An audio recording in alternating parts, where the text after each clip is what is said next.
Hello guys, once again welcome to KV Dreamers Academy. I hope आपकी तैयारी बहुत अच्छी चल रही होगी and you are preparing very well for your upcoming exams. And this is the part 3 of your exam before exam series, जिसमें हम लोग डिस्कस कर रहे हैं आपका Assam direct recruitment and Assam police का one of the most important questions. और ये आपका पूरा का पूरा क्वेश्चंस जो है पीवाईक्यू सीरीज से रिलेटेड है। जितने भी प्रीवियस ईयर क्वेश्चंस आपके आ चुके हैं उन टॉपिक से हम लोग क्वेश्चंस कर रहे हैं और ये सारे आपके एनसीईआरटी बेस्ड क्वेश्चंस है, जिसमें हम लोग आपका कंप्लीट कवरेज कर रहे हैं सोशल स्टडीज का, साथ ही साथ आपका जीके एंड जीएस का। तो ये आपका एग्जाम बिफोर एग्जाम सीरीज मैंने इसलिए कहा है क्योंकि आपको एग्जाम से पहले ये वीडियो को देखना बहुत ही इंपॉर्टेंट है। यहाँ से आपका मैक्सिमम क्वेश्चंस एग्जाम में देखने को आपको मिलेगा। और इस एग्जाम का मुझे जितना आइडिया है, बिकॉज प्रीवियसली मैंने एग्जाम क्लियर किया है, तो मैं आपको जितना हेल्प कर सकता हूँ मेरी तरफ से कोशिश करता हूँ कि मैं आपको हेल्प कर सकूँ। बाकी आपका काम है वीडियो को पूरा देखना, और साथ ही साथ मैं वीडियो में आगे भी बताऊंगा कि कौन कौन से प्लेलिस्ट आपके लिए बहुत ज्यादा इंपॉर्टेंट होगी एग्जाम से पहले। सो व्हेन वाज पूर्ण स्वराज सेलिब्रेटेड इन इंडिया? सबसे पहला क्वेश्चन बहुत बार ये पूछा जाता है आपसे। 6 अप्रैल 1919, 26 जैन 1930, या फिर 12 फेब 1922 या 8 अगस्त 1942। The correct answer will be 26 जनवरी 1930। तो ये आपका सबसे पहले डिक्लेयर कब किया गया था? ये तो एडॉप्ट किया है हमने 26 आपका जनवरी को, लेकिन ये डिक्लेयर किया गया था आपके एनुअल सेशन में, जो आपका एनुअल सेशन था लाहौर का। ये भी आपको ध्यान रखना है, बहुत बार ये पूछा जाता है कि पूर्ण स्वराज जो ये पैक्ट साइन किया गया था वो आपका कौन से सेशन में किया गया था? तो ये आपके एनुअल सेशन जो लाहौर का था उसमें किया गया था, और 1929 में ये हुआ था। ठीक है, 1929 में इसे हमने क्या किया था? डिक्लेयर किया था दिसंबर 1929 में, और उसके बाद आपका ये अडॉप्ट कर लिया गया 1930 में जनवरी 26 को। तो ये एक्स्ट्रा इन्फॉर्मेशन भी बहुत ज्यादा इंपॉर्टेंट है आपके लिए। Next, the British Prime Minister who announced communal award in 1932 was Clement Attlee, Winston Churchill, Ramsay MacDonald या फिर Harold Wilson? The correct answer will be Ramsay MacDonald. Option number C आपका correct answer है। One of the most important question है क्योंकि ये communal award जो 1932 का है, इस समय आपका पूना पैक्ट साइन हुआ था। ये भी आपको ध्यान रखना है कि इस समय आपका क्या पूना पैक्ट साइन हुआ था, और ये पूना पैक्ट किसके किसके बीच साइन हुआ था? तो ये हमारा गांधी जी और अंबेडकर जी के बीच में साइन हुआ था, जिसमें आपका दलित्स को आपका सेपरेट इलेक्ट्रोल मतलब देने के लिए बात हुआ था, जिसमें आपका दलित जो है वो सेपरेटली अपना कैंडिडेट इलेक्ट करेंगे, अंबेडकर जी ने ये कहा था। तो इसी को लेके गांधी जी ने इनके साथ एक पैक्ट साइन किया था। तो ये आपको ध्यान में रखना है, गांधी और अंबेडकर जी के बीच में ये आपका पूना पैक्ट साइन हुआ था इसी समय में, और ये 1932 में हुआ था आपका। तो ये एग्जाम पर्सपेक्टिव से बहुत ज्यादा इंपॉर्टेंट क्वेश्चन है आपके लिए, तो ये आपको ध्यान में रखना है, और जितने एक्स्ट्रा इन्फॉर्मेशन इससे रिलेटेड है वो भी आपके लिए बहुत इंपॉर्टेंट है। नेक्स्ट क्वेश्चन देखते हैं। During the course of which movement did Mahatma Gandhi give slogan do or die? Do or die slogan कब दिया था महात्मा गांधी ने? The civil disobedience movement, non corporation movement, the quit India movement या खिलाफत मूवमेंट? सो आपका quit India movement के time पे आपका गांधी जी ने ये स्लोगन दिया था। नेक्स्ट आपका the revolt resulted due to the banning of poppy cultivation of Assam by the British? So Phulaguri धावा।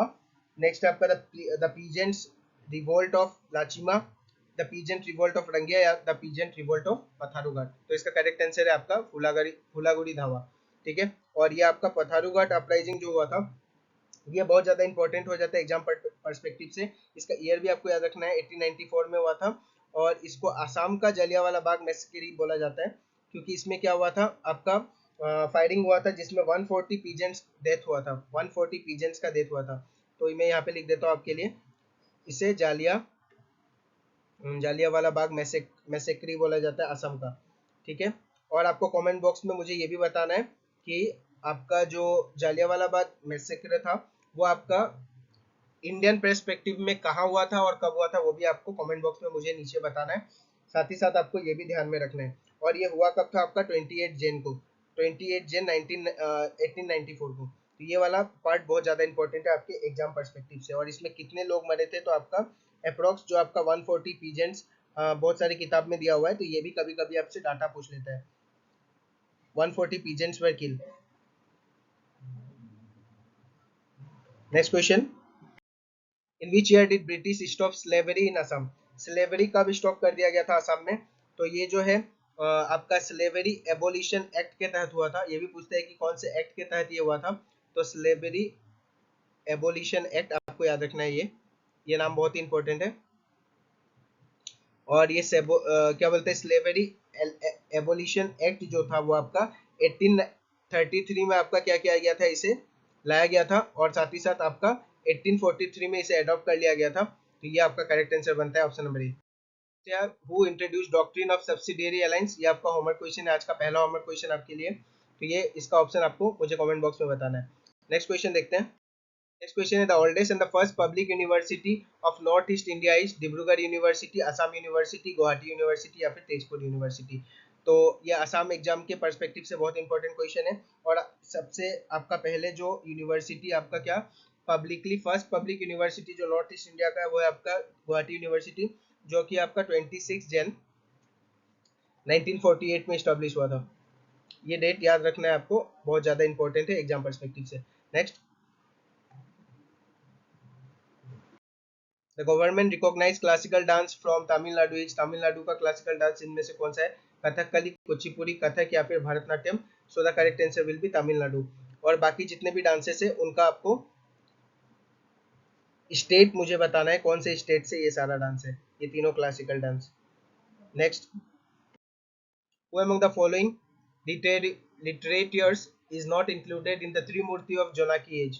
तो इसका आंसर हम इस तरीके से याद रखते हैं, SCL में SCL करके इसे याद करता हूँ, जो कि आपका एक कंप्यूटर का कंपनी है, आपको पता होगा SCL।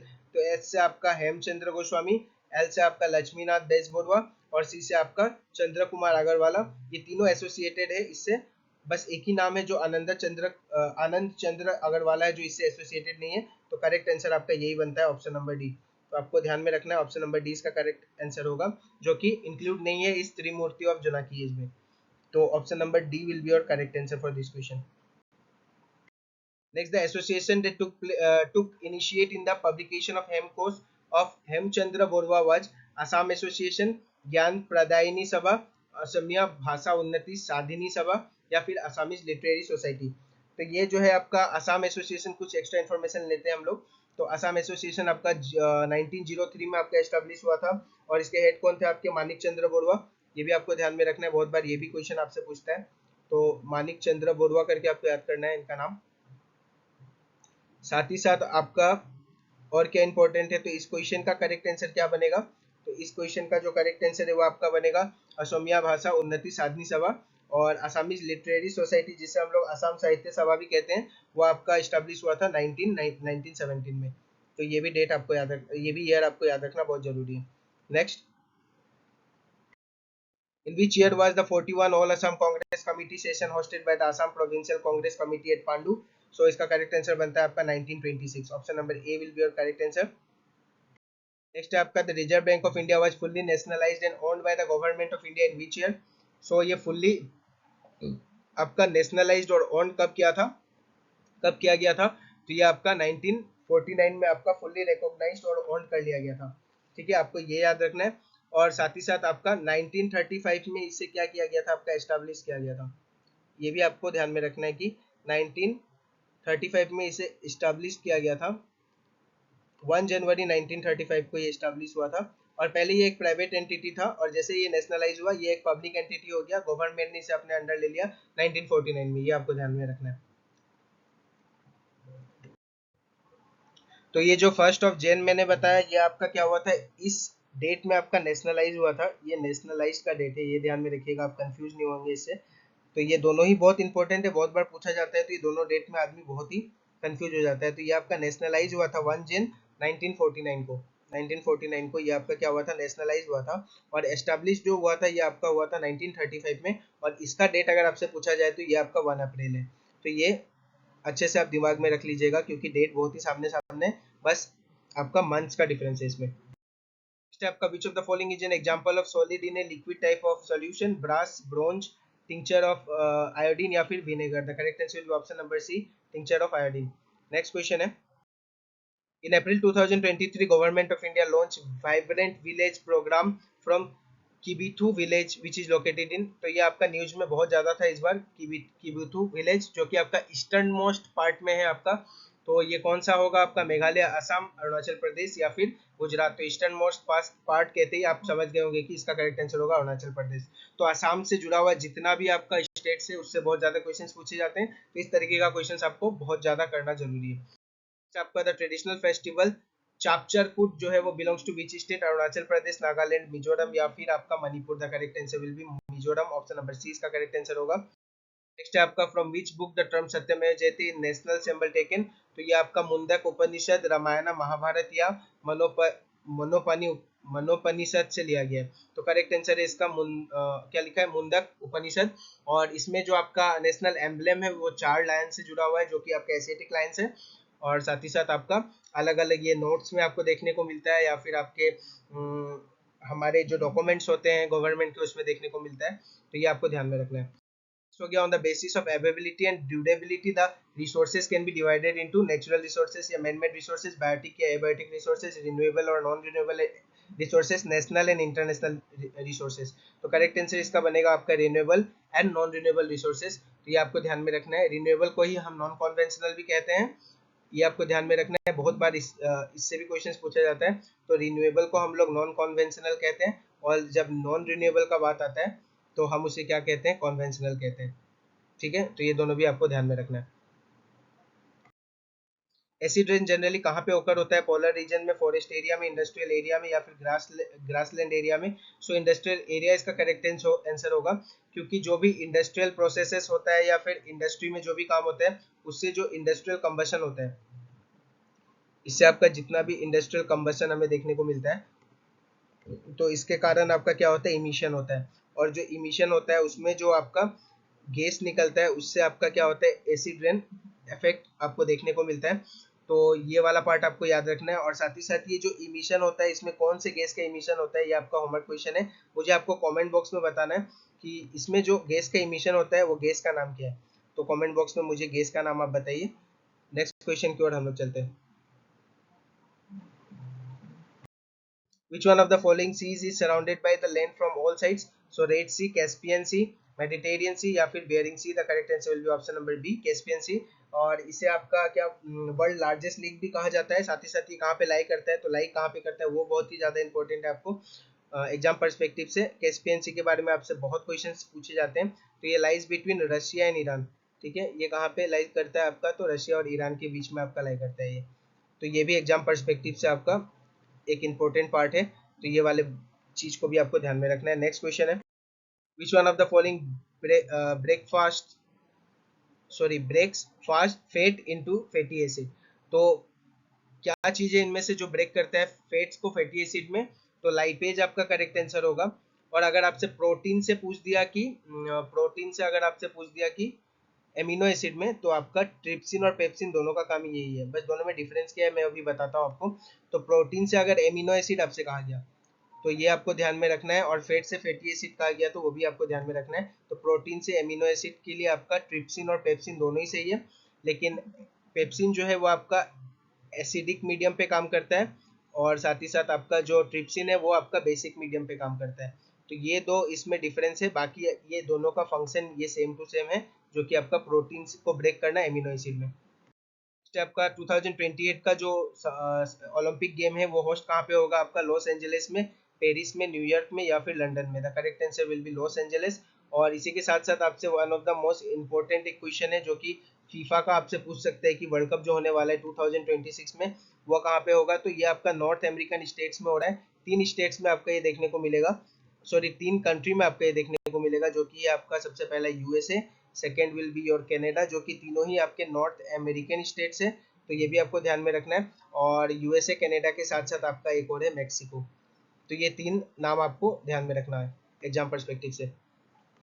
आपका when was the preamble to the Indian constitution amendment, 1974, 76, 81 या फिर 80। द करेक्ट आंसर विल बी 1976। और ये कौन से अमेंडमेंट के तहत आया था, तो आपका 42nd अमेंडमेंट से ये हमने अमेंड किया इसे। साथ ही साथ आपका 3 वर्ड इसमें हम लोगों ने आपका चेंज किया था। कौन कौन सा वर्ड है, तो हम लोग इसे याद करते हैं आपका SSI बोल के भी आप याद कर सकते हैं, या फिर ISS बोल के भी याद कर सकते हैं, आपको जैसे याद करना है। बस एक याद रखना है आपको, सोवेरेन इसमें नहीं आता। तो 2 जो नाम बच गया वो क्या है आपका, सोशलिस्ट एक था, ठीक है, एक हो गया आपका सोशलिस्ट, दूसरा आपका हो गया सेकुलर। ठीक है, सोवेरिन नहीं होता, ये आपको याद रखना है क्योंकि एस से आप कंफ्यूज हो सकते हैं। और साथ ही साथ तीसरा आपका हो गया इंटीग्रिटी। तो ये तीनों ही नाम बहुत ही इंपॉर्टेंट है। तो ये तीनों नाम आपको ध्यान में होना चाहिए। ये 3 वर्ड हमने क्या किया था, इंट्रोड्यूस किया था।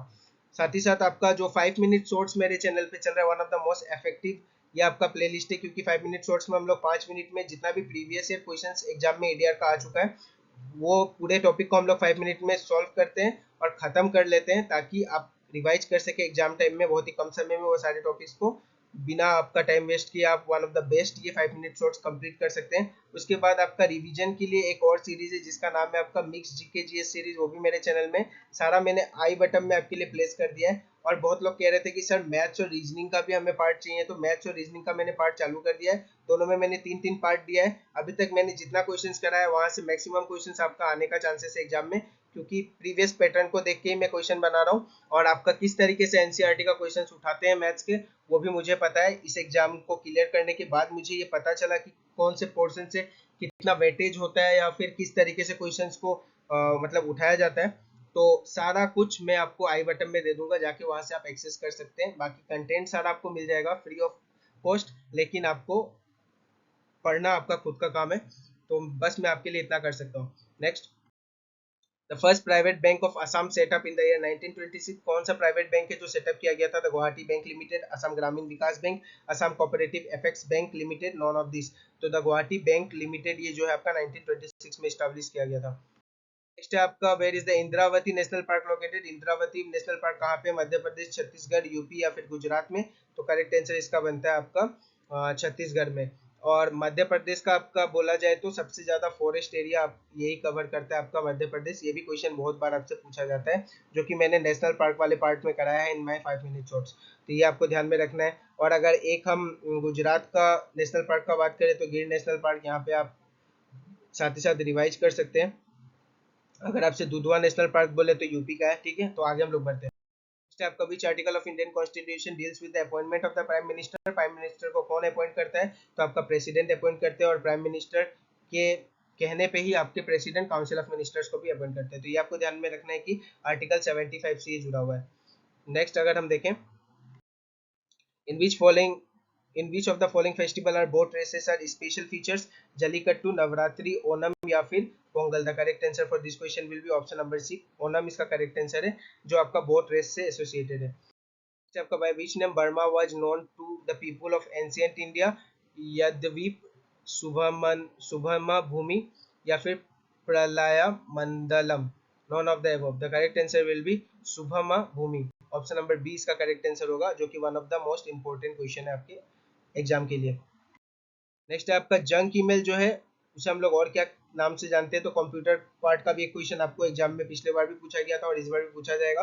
तो आपका स्पैम करेक्ट आंसर इसका होगा।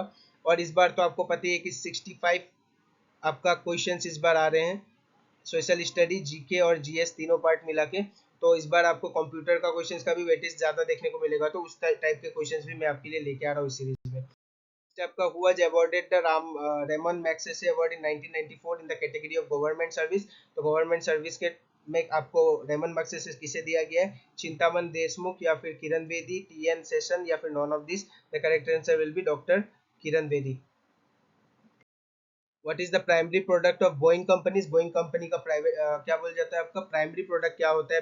ब्रेकफास्ट मील, एयरक्राफ्ट, हेलीकॉप्टर या shoes. The correct answer will be aircraft. ये आपका एयरक्राफ्ट में डील करता है।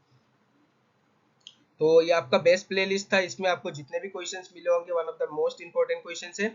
और लास्टली मैं आपको फिर से बता दूं कि मेरे डिस्क्रिप्शन में जितना लिंक है, जब मैं इस एग्जाम की तैयारी कर रहा था तो मैंने जितना आपका क्वेश्चंस बनाया है सोशल स्टडी से रिलेटेड या फिर स्टैटिक जीके से रिलेटेड, वो सारा पार्ट मैंने आपको दे दिया है। वो वीडियो पुराना हो सकता है but one of the most effective video है आपके लिए, क्योंकि वहाँ पे आपके बेस्ट क्वेश्चंस आपको देखने मिलेंगे। हर एक टॉपिक को मैंने कवर किया है, चाहे वो फर्स्ट इन इंडिया हो या फिर आपका बुक एंड ऑथर्स या फिर नेशनल पार्क, वो सब पार्ट भी मैंने कवर किया है। साथ ही साथ आपका आई बटन में जो मेरा न्यू वीडियोस है वो सारा आपको देखने को मिलेगा, तो जाके सारा वीडियो एक्सेस कीजिए। Thank you guys for your love and support. मिलते हैं अगले क्लास में, और ज्यादा से ज्यादा इस वीडियो को शेयर कीजिए ताकि सब तक ये वीडियो पहुंच सके। And like and subscribe the channel अगर आपको वीडियो अच्छा लगा हो। मिलते हैं अगले क्लास में। Thank you guys.